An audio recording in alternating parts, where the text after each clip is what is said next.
साधारण 28 ऑक्टोबर 2025ला MIDCने एक नोटिफिकेशन जारी केलं आणि ते नोटिफिकेशनप्रमाणे भादाने, आतकोली, वाशेरे, सापे या 4 गावांची मिळून साधारण 99 हेक्टर खाजगी जमीन आणि 22 हेक्टर सरकारी जमीन हे अधिग्रहण करण्यासाठी शासनाने जे नोटिफिकेशन काढलं, त्या नोटिफिकेशन काढत असताना स्थानिक शेतकऱ्यांना कुठलीही कल्पना दिली गेली नाही, त्यांच्या कुठल्याही प्रकारच्या हरकती मागवल्या नाहीत।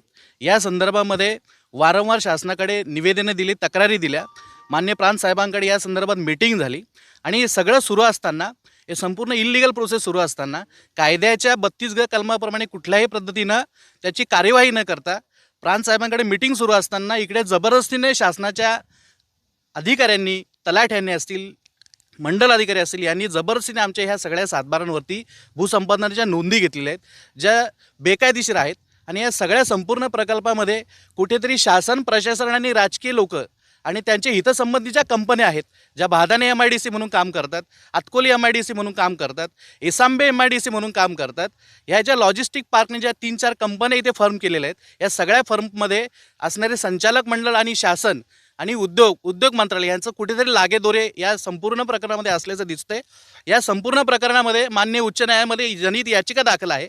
त्या याचिकेप्रमाणे हे जे MIDCचं भूसंपादन आहे, हे MIDCचं भूसंपादन मुळातच रद्द केलेलं आहे आणि 17 नोव्हेंबर 2025ला त्या संदर्भात हायकोर्टाचा जजमेंट आलेला आहे आणि जजमेंट आल्यानंतर देखील प्रशासनाने ह्या सातबारावरती जबरदस्तीने नोंदी घेतलेल्या आहेत ज्या 100% इल्लीगल आहेत। आणि या संदर्भामध्ये आम्ही शासनाला निश्चित इशारा देतो की या पद्धतीने जर तुम्ही असं भूसंपादन करत असाल तर निश्चितपणे गावाचा उद्रेक होईल, गावाची लोक रस्त्यावर येतील आणि भविष्यामध्ये शासनाला त्याचं तोंड द्यावं लागेल। आणि अशा पद्धतीने जर माणसाला उद्ध्वस्त करण्याचं काम जर शासन प्रशासन करत असेल तर निश्चितपणे आम्ही त्या सगळ्याचा जाहीर या ठिकाणी निषेध करतो।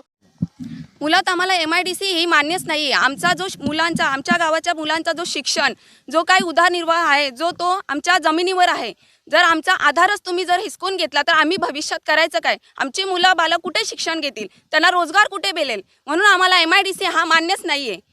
जो सरकारने जे काही 1500 रुपये लाडकी बहिणीसाठी दिलेत, ती आमची एक फसवणूक आहे। दुसरीकडून तुम्ही आमची जमीन हिसकावून घेता, 1500 रुपये देता आणि खुश करता, पण त्या 1500 रुपयावर आमचा महिन्याचा जो काही उदरनिर्वाह आहे, जो काही रोजगार चालतो, तो त्याच्यावर पूर्ण होणार नाही। आम्ही जो जमिनीत शेती करतोय, जे काही कष्ट करतोय, ते पूर्ण आमचा जो जमीन आहे ती एक आमचा आधार आहे, तो तुम्ही खरंच हिसकावून घेऊ नका। आम्हाला MIDC ही मान्य नाही आहे, आम्ही निषेध करतोय।